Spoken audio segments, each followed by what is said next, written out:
Assalamualaikum warahmatullahi wabarakatuh. Ini Masjid Qiblatain. Jadi dulu pada tahun 2 Hijriah Rasulullah itu diperintahkan untuk sholat mengarah ke Mengarah ke Palestina. Arah ke sana, arah ke Maria, arah ke timur. Jadi ini dia, ini kiblatnya dulu nih. Ini tandanya kiblatnya dulu ke arah Palestina.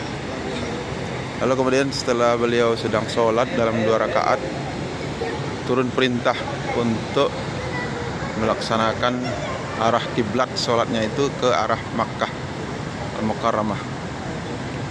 Nah ini, maka kiblat saat ini, sejak pada saat itu sampai saat ini kiblatnya kemari. Alhamdulillah kita sudah sampai di sini. Tadi naik taksi,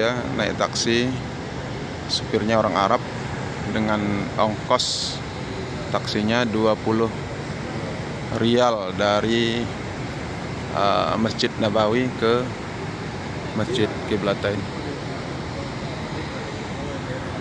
Kami ada rombongan 2 orang.